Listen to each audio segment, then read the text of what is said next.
오늘 본문 말씀은 제가 고등학교 1학년 때 몇 번 말씀드린 것처럼 이 청소년부 수련회 때 예수님을 인격적으로 만났습니다. 예수님을 인격적으로 만날 때 정말 뭐라고 말로 표현할 수 없는 그런 신비한 체험을 했는데요.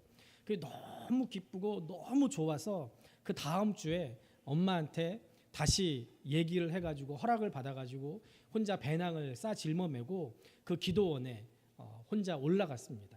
그 기도원이 어딘가 봤더니 그때는 어렸을 때 제가 고등학생 때만 해도 이 태릉 입구 삼육대학 있는데 거기까지 버스를 타고 와가지고 거기서 또 한참 걸어 들어가는 산길이었는데 지금 우리 교회 부임하고 나서 이렇게 별내 쪽으로 이렇게 가다 보니까 거기가 완전히 별천지가 됐더라고요. 아파트 단지가 막 들어와가지고요. 신해산 기도원이라는데 거기서 은혜를 받았거든요. 거기 혼자 또 여름에 고등학교 1학년이 배낭을 싸질머지고 올라갔습니다. 기도하려고 올라갔는데 집회가 있는 게 아니더라고요. 그래가지고 혼자 이렇게 있다가 기도하려고 하니까 기도가 잘 안 되더라고요. 그래가지고 아이고 안 되겠다, 성경이나 읽자. 왜냐하면 그때까지만 해도 제가 생각해 보니까 모태신앙인이고 성경에 대해서 나름대로 너무 잘 안다고 생각했는데 성경을 창세기부터 창세기까지가 뭐죠? 창세기부터 요한계시록까지 더워서 그래요. 용서해 주세요. 한 번도 읽어본 적이 없는 거예요. 창피하게. 그래가지고 성경을 한번 읽어봐야 되겠다 했는데 창세기부터 읽으려니까 다 못 읽겠는 거예요. 그래가지고 만만한 거 신약성경부터 한번 읽어보자 해가지고 신약성경부터 밤에 집회 시간 때까지 빼고는 계속 성경을 읽었어요. 성경을 읽는데 사복음서는 뭐 그런 대로 넘어가겠더라고요. 왜냐하면 그냥 사건 얘기 나오니까 게다가 잘 아는 내용 나오니까 다 알겠더라고요. 수없이 교회에서 설교 시간에 또 공과금 시간에 들었던 얘기니까 너무너무 재밌었어요. 그런데 사도행전까지도 그나마 읽겠는데 로마서로 들어가니까요. 이게 당최 뭔 얘기인지 했던 얘기 또 하는 것 같고 했던 얘기 또 하는 것 같은데 도대체 무슨 얘기인지 잘 모르겠는 거예요. 고등학교 1학년이 잘 모르겠더라고요. 그래서 더운 여름에 이걸 읽어야 돼 말아야 돼 하는데 남자가 한번 마음을 품었으면 하고서는 끝까지 읽자 마음을 먹고 그래도 막 죽어라고 읽어 내려가고 있는데 로마서 8장 말씀에 오늘 본문 말씀을 읽는데 하나님이 은혜를 주셨어요. 내가 이렇게 교만하게 하나님이 없다고 의심하고 내가 하나님을 떠나겠다고 그랬는데도 불구하고 내가 믿음 없는데도 믿음 있는 척 사람들 앞에서 가식적으로 그렇게 했는데도 불구하고 그래도 나를 만나주시고 나를 사랑하신 이유가 바로 오늘 본문 말씀에 기록되어 있더라고요. 하나님과 나는 뗄래야 뗄 수 없는 그런 사이였어요. 근데 그게 정말 감사하게도 내가 하나님 바짓가랑이를 붙들고 앉아가지고 하나님 절대로 다 버리면 안 돼요 그런 게 아니고 하나님이 오히려 반대로 내 바짓가랑이를 붙들고 계시더라고요. 너 절대로 나 떠나면 안 된다. 너 나 못 떠나. 너는 내 거야. 너 그렇게 하면 안 돼. 하나님이 그러고 계시더라는 거예요. 그걸 깨닫고 나니까요. 정말 눈물이 폭포수처럼 막 흘러내리더라고요. 어떻게 주체할 수가 없었어요. 그래서요. 로마서 8장에서 더 이상 나가지를 못했어요. 계속 우느라. 그때 읽었던 성경이 그냥 집에서 제일 가벼운 성경을 들고 왔는데 그 성경이 눈물로 다 젖어가지고요. 볼 수가 없을 정도로 그렇게 돼버렸어요. 여러분들 오늘 본문 말씀을 통해서 제가 그때 받았던 그 은혜를 여러분들도 경험할 수 있기를 주님의 이름으로 축복합니다. 너무나 사랑하면서 살던 부부가 있었습니다. 그런데 어느 날 사고가 나서 그 아내가 실명을 하고 말았어요. 남편이 이 아내를 너무너무 사랑했기 때문에 실명한 아내를 극진하게 간호하고 또 이 아내가 실명했음에도 불구하고 불편하지 않게 살 수 있도록 재활을 하는데 정말 열심히 도와줬습니다. 그리고 이 아내가 이제 어느 정도 회복이 된 이후에 아내가 집안에만 있으면 너무 답답해하니까 장애인 복지관에 데리고 다니기 시작했어요. 그래서 매일매일 출근하기 전에 아내를 복지관에 버스를 태워다가 데려다주고 그리고 아내를 복지관에 들어가는 거 보고 오늘 하루 잘 보내 인사하고 또 퇴근하면서 와서 복지관에서 아내를 데리고 집으로 데리고 오던 그 남편이 어느 날 갑자기 아내에게 이렇게 얘기하는 거예요. 나 맨날 당신을 복지관에 태워다주고 출근하고 또 퇴근하면서 복지관에 당신 데려오기 너무 힘드니까 이제부터는 당신 혼자 복지관에 가. 나 이젠 못하겠어. 그러는 거예요. 아내가 그 말을 듣고 나서 얼마나 서운했는지 몰라요. 그래, 김병에 효자 없다더니 내 남편도 맨날 나 사랑한다고 말은 했지만 내 남편도 소용없구나. 그런데 서운해도 어떡하겠어요. 자존심이 있으니까 나 혼자 어떻게 가라고 그래요. 그런 말은 못하고 당신이 나 혼자 가라면 못 갈 줄 알고 알았어요. 나 혼자 갈게요. 하고선 그러고 말았어요. 그리고 그 다음부터 매일매일 물어 이 소경이 들고 다니는 이 시각장애인이 들고 다니는 그 지팡이를 짚고 이렇게 더듬어 가면서 버스를 타고 복지관에 갔다 왔다 하는 일을 반복했습니다. 갈 때마다 남편이 정말 야속하기도 했어요. 특별히 눈이 오거나 비가 오는 날은 남편이 항상 우산 받쳐주고 그랬는데 그런 남편이 없으니까 자기 혼자 다 해야 되니까 얼마나 서러웠는지 몰라요.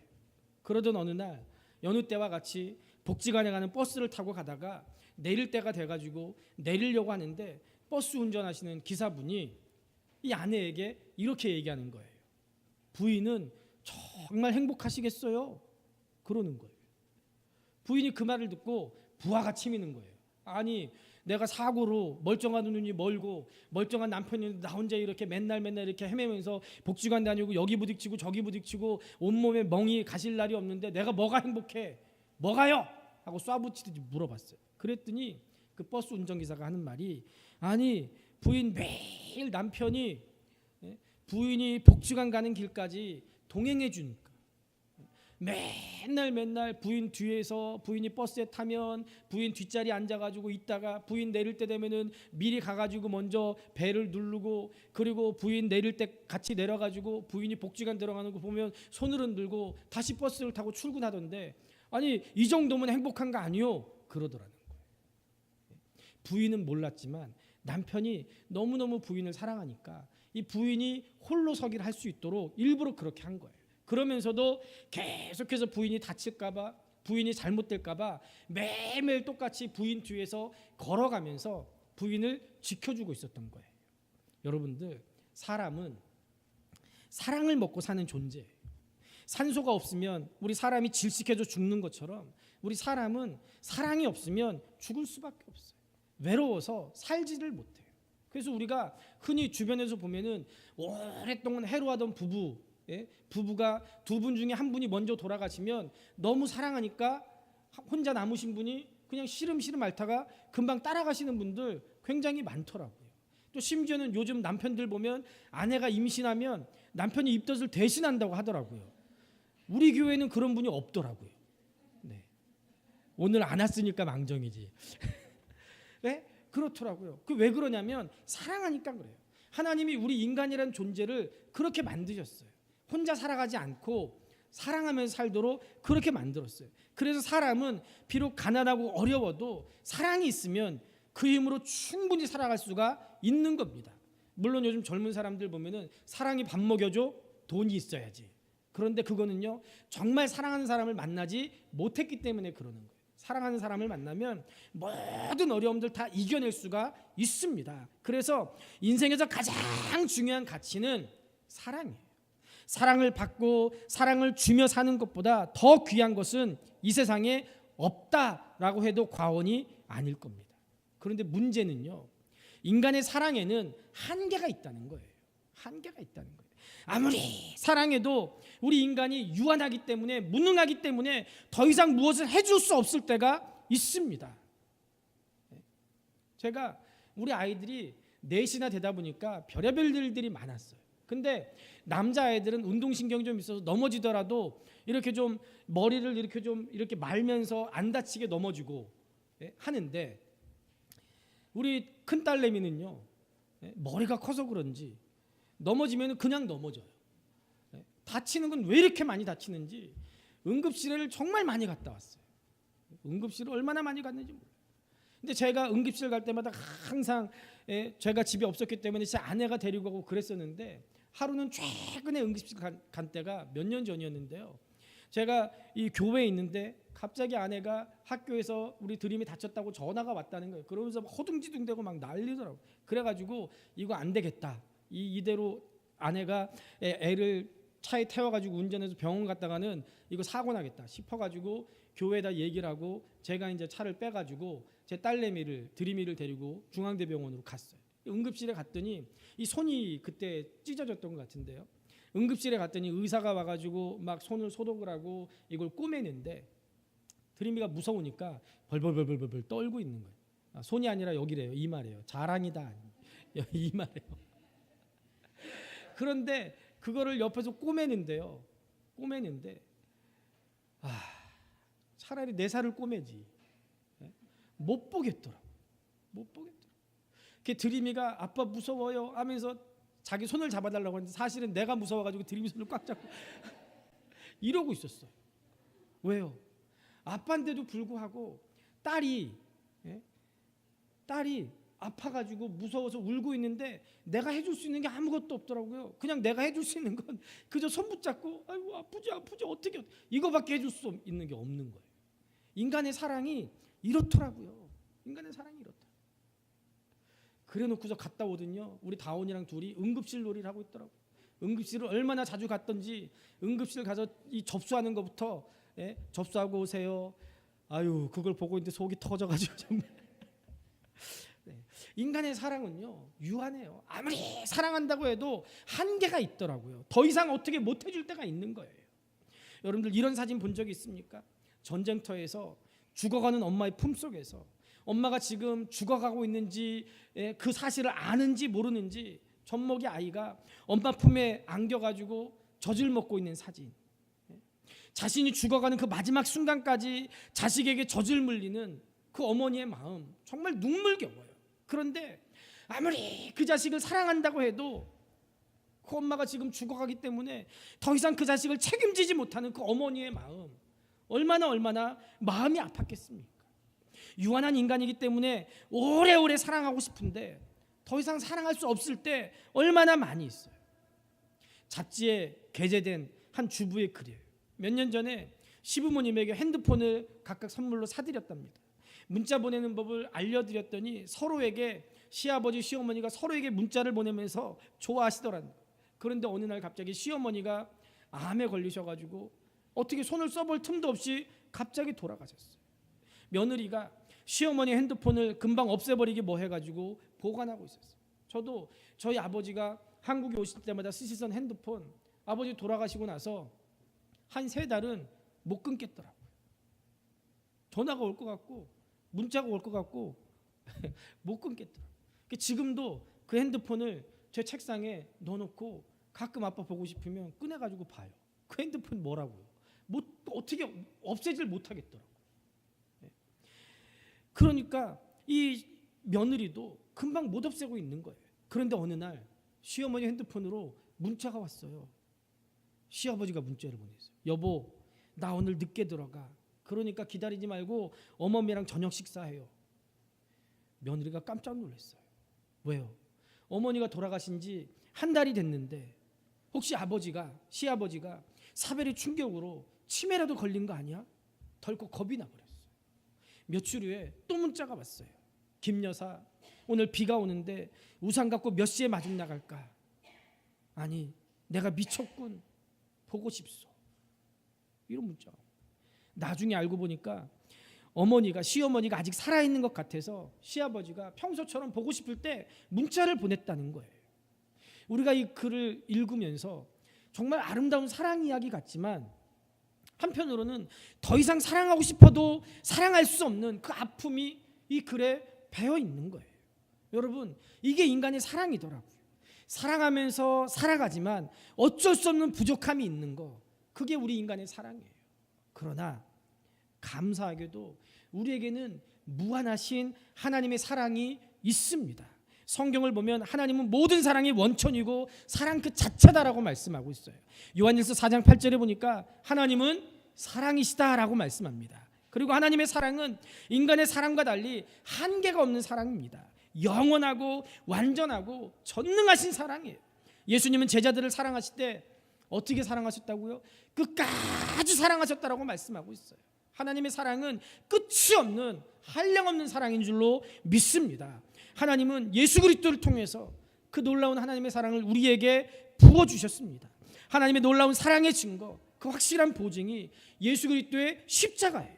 로마서 5장 8절에 보면 우리가 아직 죄인 되었을 때 그리스도께서 우리를 위하여 죽으심으로 하나님께서 우리에 대한 자기의 사랑을 확증하셨느니라 라고 말씀하고 있습니다.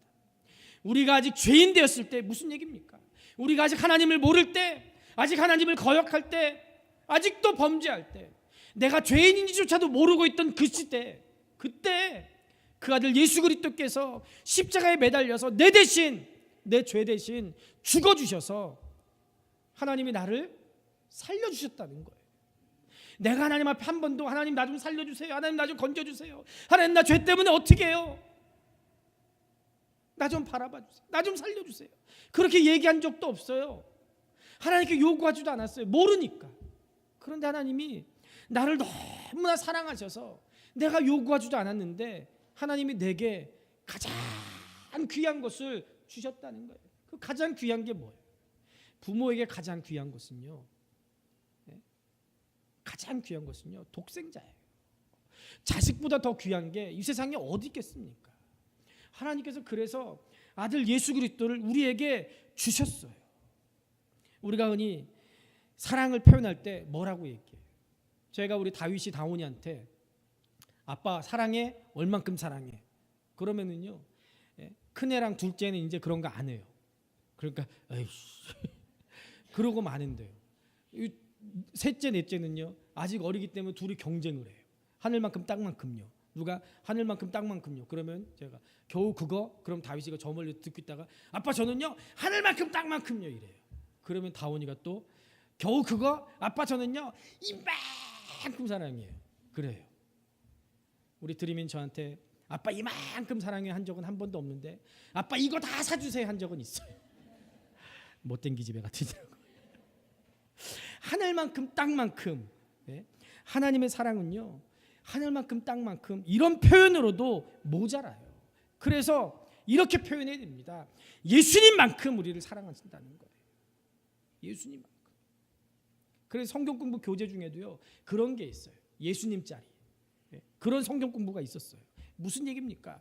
우리가 어떤 것에 가치를 매길 때 이거 얼마예요? 이거 얼마짜리야? 그렇게 물어보는 것처럼 하나님께서 우리 한 사람 한 사람을 하나님의 자녀 천국 백성 삼기 위해서 예수님의 십자가 그 핏값을 우리에게 투자하셨다는 거예요. 아낌없이 주셨다는 거예요. 그래서 우리는 전부 다 예수님 자녀, 예수님의 피로 값주고 산 이 세상에 그 무엇과도 바꿀 수 없는 존귀한 존재가 바로 저와 여러분인 줄로 믿습니다.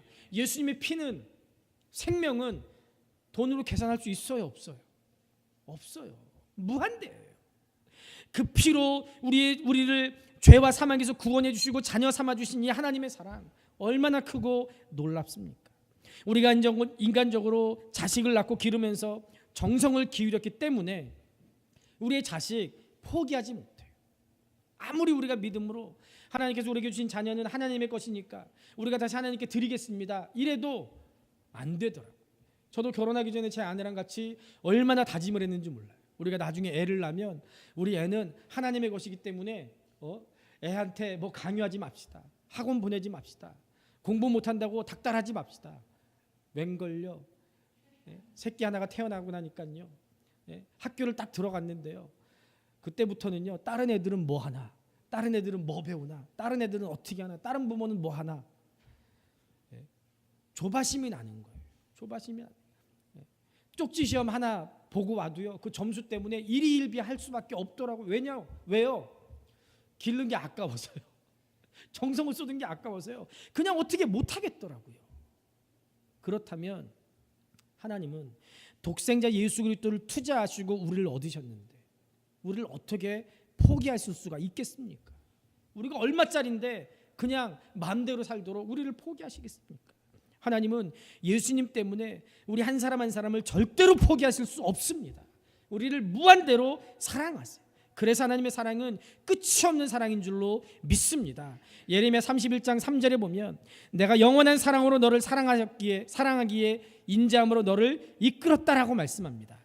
여기서 영원한 사랑이라는 말은 우리가 지금 보는 성경 이전 번역을 보면 무궁한 사랑이라고 표현되어 있어요. 무궁한 사랑. 하나님의 사랑은 시간의 한계를 초월한 사랑입니다. 하나님의 사랑은 어떤 경우에도 소홀히 하거나 잊어버리거나 불완전한 사랑이 아니고 완전한 사랑이에요. 이사야 49장 15절 말씀, 너무나 유명한 말씀이에요. 여인이 어찌 그 젖먹는 자식을 잊겠으며 자기 태에서 난 아들을 긍휼히 여기지 않겠느냐. 그들은 혹시 잊을지라도 나는 너를 잊지 아니할 것이라. 젖먹이 자식을 둔 어머니가 어떻게 그 자식을 잊을 수 있겠습니까? 그래도 혹시 인간들은 잊을 수 있더라고요. 자기 자식 요즘 버리기도 하더라고요. 물론 마음에는 지울 수 없겠죠. 그런데 인간 독하니까 자기가 낳은 자식 버리기도 하더라고요. 그러나 하나님은 우리를 절대 잊지 않으시고 버리지 않으시고 놓치지 않으시고 실패하지 않는 분이 바로 우리 하나님이신 줄로 믿습니다. 오늘 본문은 이런 하나님의 사랑을 구체적으로 설명해요. 로마서는요, 성경을 반지라고 하면 반지 위에 있는 보석 다이아몬드 있죠. 그 다이아몬드라고 해요. 그 정도로 로마서가 성경에서 차지하고 있는 비중이 대단합니다. 그런데 로마서 8장은요, 로마서 8장은 로마서 그 보석 중에도 제일 위에 반짝반짝 빛나는 그 부분이 있죠. 거기라고 얘기를 할 정도로 로마서 8장이 하나님의 사랑을 우리에게 정말로 너무너무 아름답게 우리에게 설명해 주고 있는 그런 말씀이에요. 31절에 39절 하나님의 놀라운 사랑을 선포한 환희의 찬과 같은 그런 부분입니다. 사도 바울은 오늘 본문에서 하나님의 사랑이 우리에게 구체적으로 우리 인생에 어떻게 나타나고 있는지 그 모습을 설명하고 있어요. 하나님의 사랑은요, 인정해 주신 사랑입니다. 하나님은 예수님 때문에 우리를 의인으로 천국 백성으로 인정해 주십니다. 예수님의 피로 우리가 여전히 죄 가운데 있지만, 우리가 여전히 죄인이지만 우리가 죄 없다라고 인정해 주시는 거예요. 너는 의인이야, 너는 내 백성이야, 너는 내 자식이야, 그렇게 인정해 주시는 거예요. 이걸 우리가 전문적인 말로 칭이라고 합니다. 그래서 우리는 누가 뭐라고 해도 하나님 앞에서 떳떳하게 살아갈 수가 있는 거예요. 31절을 보세요. 31절입니다. 그런즉 이 일에 대하여 우리가 무슨 말하리요? 만일 하나님이 우리를 위하시면 누가 우리를 대적하리요? 33절에 34절을 보세요. 누가 능히 하나님께서 택하신 자들을 고발하리요? 의롭다 하신 이는 하나님이시니 누가 정죄하리요? 죽으실 뿐 아니라 다시 살아나신 이는 그리스도 예수시니 그는 하나님 우편에 계신 자요 우리를 위하여 간구하시는 자시니라. 아멘.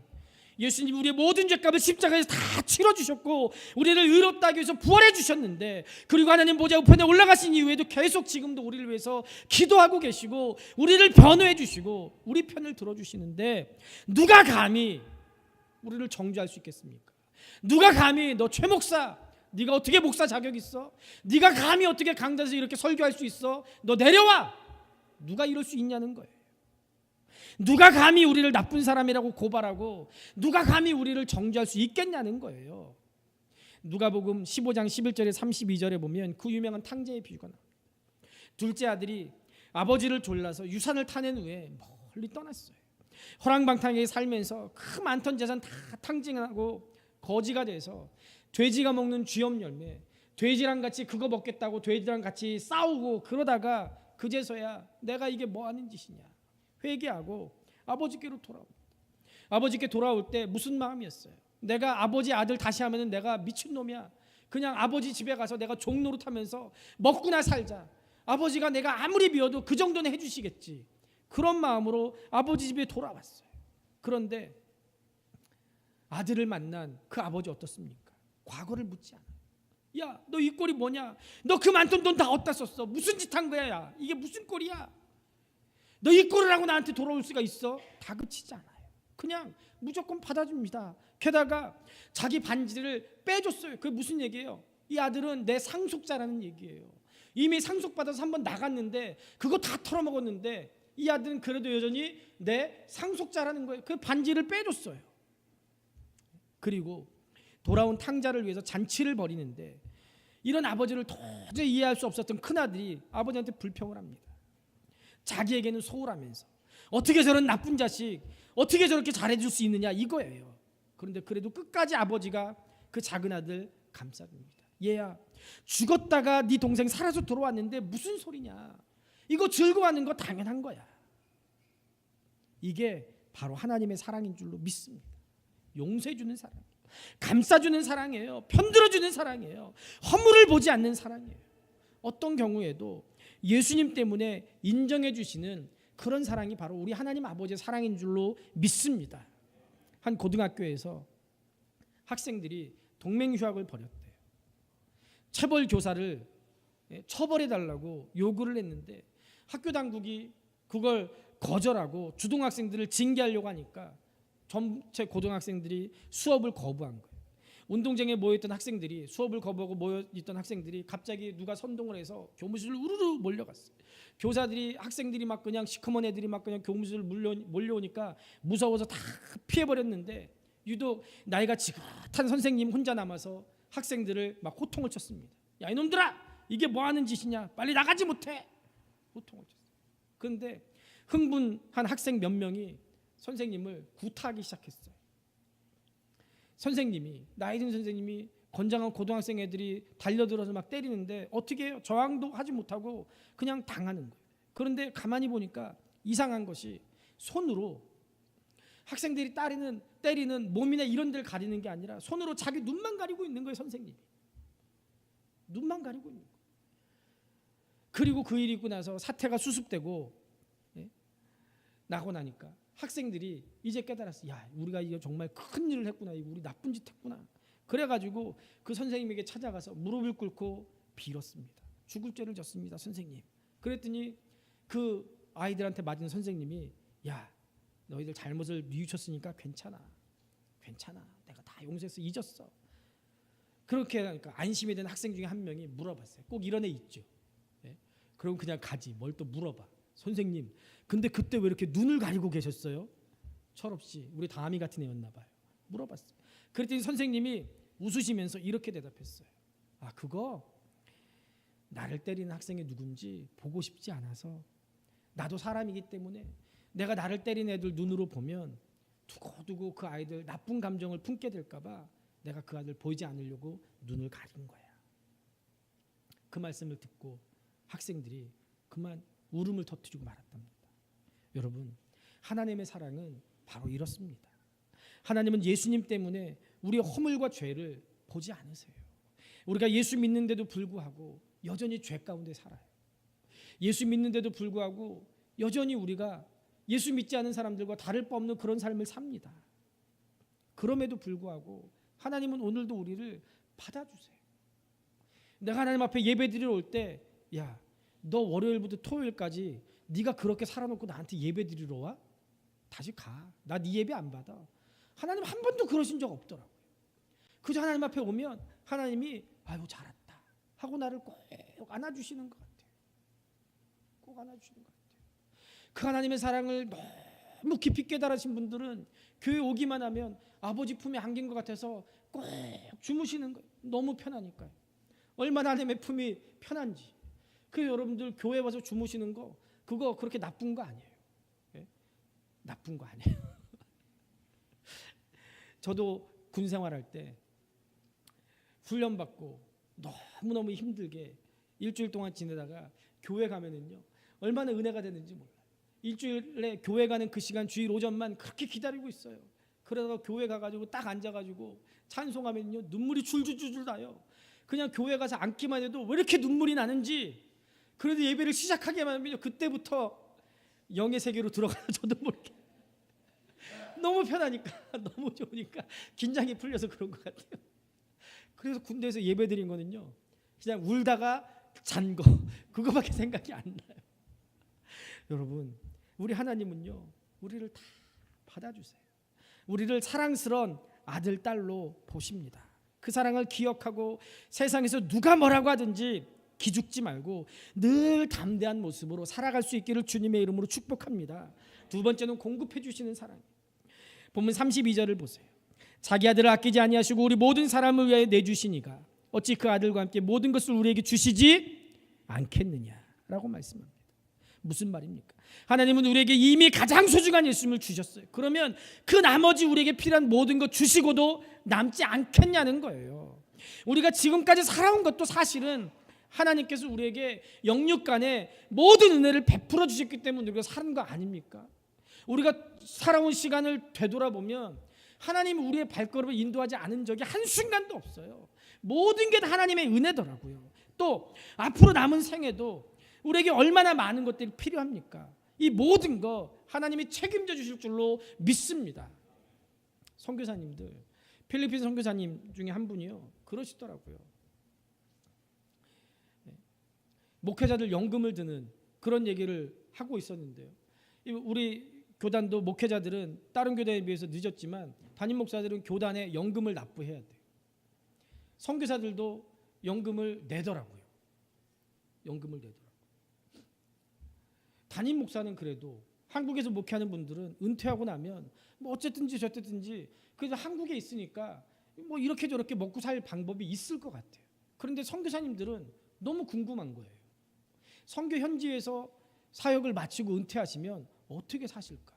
왜냐하면 오랫동안 선교에서 살았기 때문에 한국에 들어와 봐야 살 배경이 없거든. 집이 있나 뭐가 있나 뭐가 있어요. 선교사님께 여쭤봤어요. 그랬더니 그 선교사님이 그러더라고요. 선교사들도 연금 들어 그러더라고요. 그런데 나는 연금 벌써 다 빼먹었어. 네? 왜요? 선교센터 짓고 선교지에 교회 짓고 그럴 때 내가 어떻게 가만히 있을 수 있어? 그때마다 나도 헌금해야지. 그러니까 연금 모이면 미리 타가지고 헌금해서 교회 하나 짓고, 연금 좀 모이면 그거 미리 타가지고 그거 가지고 선교센터 짓고. 그래서 지금 연금 하나도 없어. 그럼 어떻게 사시려고요? 나중에 어떻게 하시려고요? 하나님이 있는데 뭘 걱정이야? 그러시더라고요. 하나님이 있는데 뭘 걱정이야? 그러시더라고요. 여러분, 마태복음 6장 31절에 33절 예수님이 뭐라고 말씀합니까? 그러므로 염려하여 이르기를 무엇을 먹을까 무엇을 마실까 무엇을 입을까 하지 말라. 이는 다 이방인들이 구하는 것이라. 너희 하늘 아버지께서 이 모든 것이 너희에게 있어야 할 줄을 아시느니라. 그런즉 너희는 먼저 그의 나라와 그의 의를 구하라. 그리하면 이 모든 것을 너희에게 더하시리라. 하늘의 새도 먹이시고 들의 백합화도 입히시는 하나님께서 자녀된 우리들에게 좋은 것을 공급해 주시는 거 당연한 줄로 믿습니다. 그래서 우리가 할 일은 하나님의 말씀에 순종하기만 하면 돼요. 그러면 만사 하나님이 책임져 주실 줄로 믿습니다. 저를 보세요. 저를 보세요.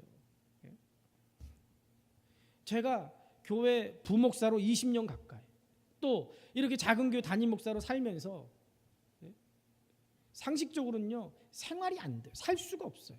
그런데요 저 할 거 다 하면서 살았어요. 부족함이 없었어요.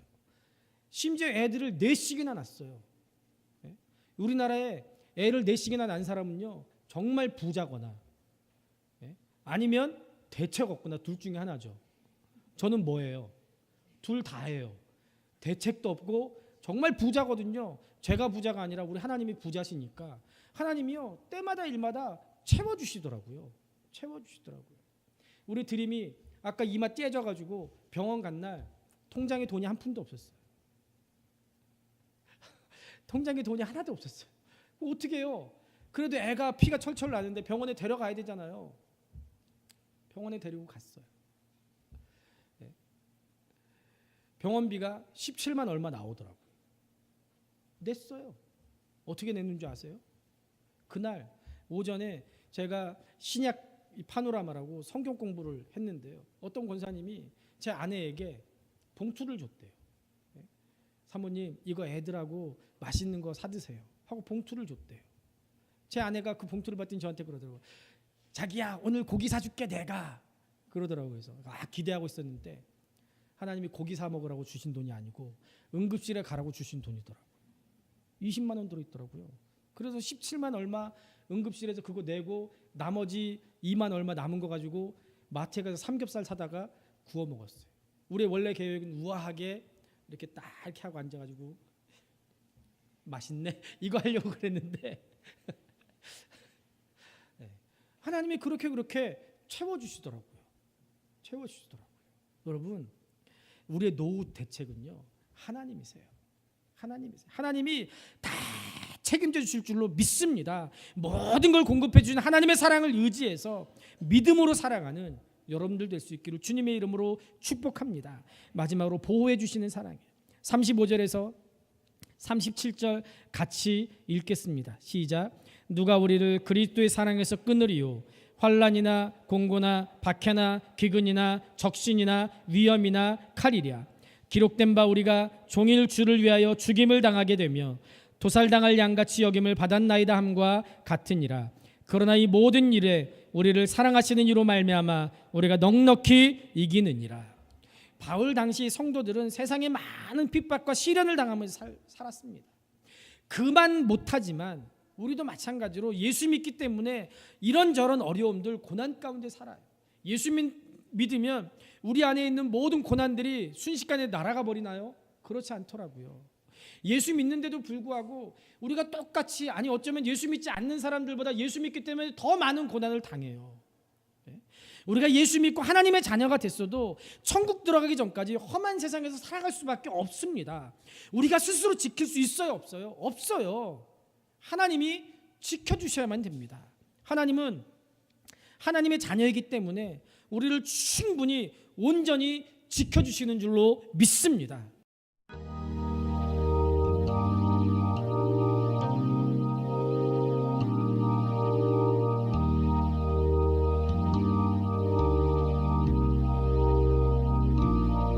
When you try your best but you don't succeed, when you get what you want but not what you need, when you feel so tired but you can't sleep, stuck in rivers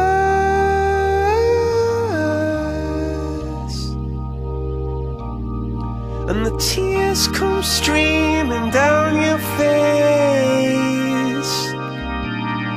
when you lose something you can't replace, when you love someone but it goes to waste, could it be worse?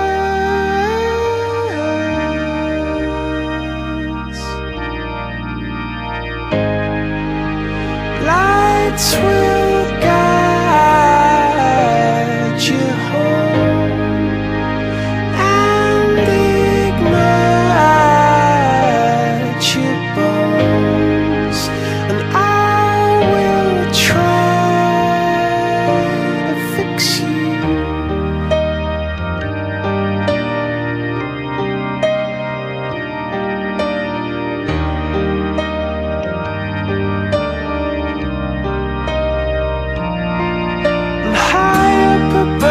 Or down below, when you're too in love to let it go, but if you never try you'll never know just what you were.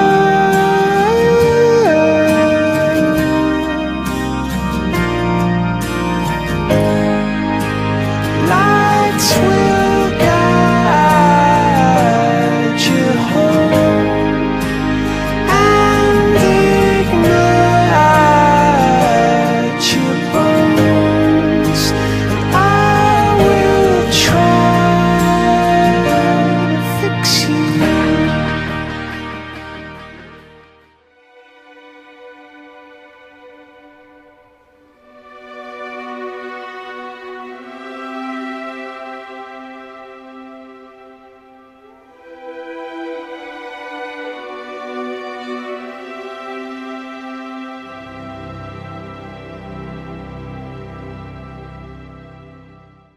제가 아픈 거하고 아들이 아픈 거가 틀리더라고요.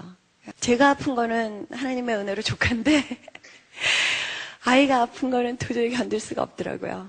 그러니까 아이가 학교를 못 다니고 친구가 하나도 없고 그런 아이를 가진 엄마의 심정은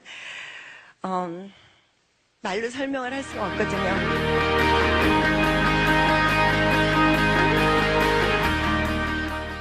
어느 날 예수님이 저에게 주신 말씀이, 그래서 내가 왔다. 내가 볼 수가 없어서 왔다.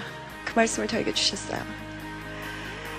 예수님 본인이 고통당하시는 거는 얼마든지 견딜 수 있으시지만 예수님이 사랑하시는 저나 예수님의 자녀들 고통당하는 거 보실 수가 없으셔서 치유하시려고 오신 예수님을 제가 만났습니다.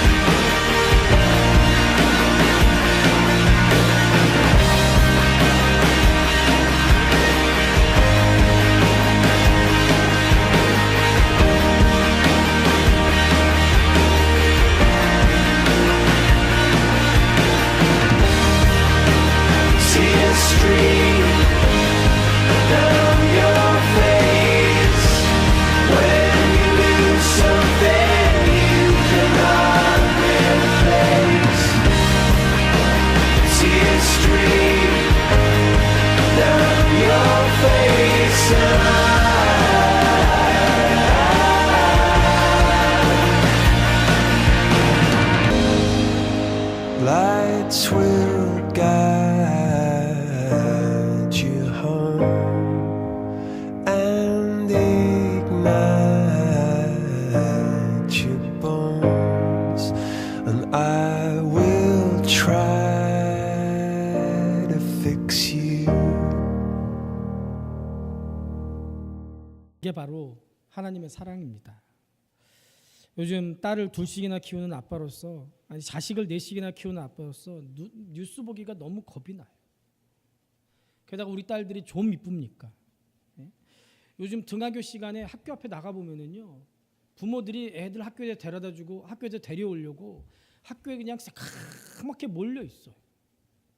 저녁 10시에 은행 사거리에 가 보면은요, 엄마 아빠가 학원 끝난 애들 집으로 태우고 가려고 차들이 너무너무 막 대고 기다리니까요, 그게 지나갈 수가 없어요.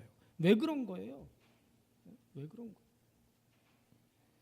백화점에 쇼핑한다고 나갔는데 갑자기 백화점이 무너져 버려요. 학교 간다고 나갔는데 버스 타고 가다가 갑자기 한강 다리가 무너져 내리지를 않나. 멀쩡하게 길을 가는데 갑자기 그냥 뭐가 날라와 다치질 않나. 차가 들이받질 않나. 친구 만나러 가겠다고 갔는데 지하철 타고 가는 줄 알았는데 지하철이 불이 나질 않나. 학교에서 수학여행 간다고 기쁘고 좋아해가지고 용돈 줘서 쥐어보냈는데 배 타고 가다가 물에 빠져 죽지를 않나. 군대 보냈는데 헬리콥터가 떨어져 죽질 않나. 총 맞아 죽질 않나. 요즘 불안해 죽겠어요. 불안해 죽겠어요. 애들 어떻게 보면 핸드폰 필요 없는데도 핸드폰 사준 이유가 불안해서예요. 학교 끝날 시간만 되면 제 아내가 애들한테 전화해요. 너 어디 가지 말고 바로 집에 와. 불안해요. 그것뿐입니까? 요즘 만난 애들이 어떤 애들인지 어떻게 알아요? 걔네들한테 이상한 거 물들고 이상한 거 쫓아가고 그러다가 어떻게 될지 어떻게 알겠어요? 정신이 없어요. 그래서 그런 것 때문에 무슨 사건이 일어나면 세상에 떠들썩하고 다시는 그런 사건이 일어나지 않겠다고 막 그냥 난리를 치는데 금방 또 잊어버리고 더 강력한 범죄, 더 끔찍한 사건들이 끊임없이 일어납니다. 그러니까 무슨 말을 하겠어요?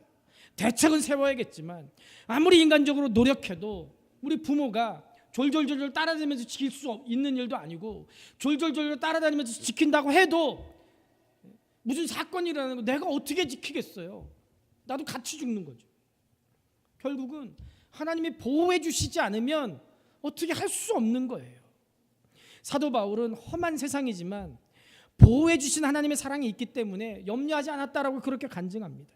고린도후서 4장 8절에서 9절에 보면 우리가 사방으로 우겨쌈을 당하여도 쌓이지 아니하며 답답한 일을 당하여도 낙심하지 아니하며 박해를 받아도 버림받지 아니하며 거꾸로 뜨림을 당하여도 망하지 아니하고 라고 말씀합니다.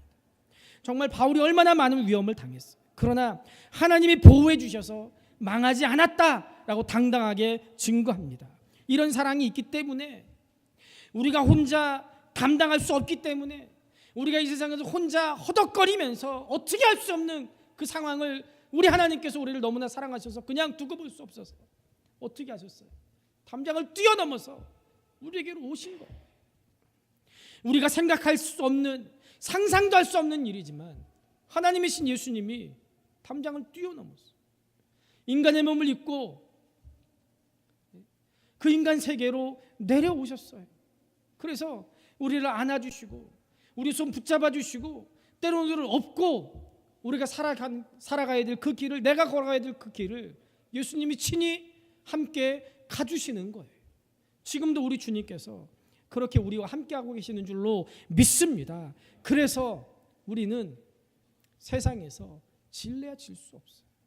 예수님이 우리와 함께하기 때문에 우리는 언제나 승리할 수밖에 없는 복된 사람이라는 것을 여러분들 기억하시기를 바랍니다. 38절을 보면 내가 확신하노니 사망이나 생명이나 천사들이나 권세자들이나 현재일이나 장래일이나 능력이나 높음이나 깊음이나 다른 어떤 피조물이라도 우리를 우리 주 그리스도 예수 안에 있는 하나님의 사랑에서 끊을 수 없으리라 라고 말씀합니다. 사도 바울은 로마서 8장 28절에 이렇게 말씀해요. 우리가 알거니와 하나님을 사랑하는 자 곧 그의 뜻대로 부르심을 입은 자들에게는 모든 것이 합력하여 선을 이루느니라. 우리가 때로는 힘들고 어렵고 이런저런 상황이 닥쳐도 결국 하나님께서 이 모든 일들을 조화시켜서 우리에게 승리하게 하시고 우리를 승리로 이끄시고 하나님의 길로 우리를 결국 이끄시는 하나님의 사랑과 섭리를 증거한 말씀인 줄로 믿습니다. 여러분들 오늘도 또 우리가 이 한 주간도 하나님께서 우리를 사랑하시고 우리와 함께 하시고 우리 가운데 거하시고 하나님의 사랑은 그 무엇도 끊을 수 없고 주님이 나와 함께 하기 때문에 내가 어떤 상황에 누구와 있든지 간에 나는 결국 승리할 수밖에 없는 사람이구나 라는 이 확신을 가지고 흔들림 없는 확신 가운데 믿음 가운데 살아갈 수 있기를 주님의 이름으로 축복합니다. 그리고 주님께서 주신 이 사랑 우리만 기억하고 우리만 담지 말고 때를 얻든지 못 얻든지 항상 하나님의 사랑을 우리가 나타내는 복된 인생 될 수 있기를 우리 주님의 이름으로 축복합니다.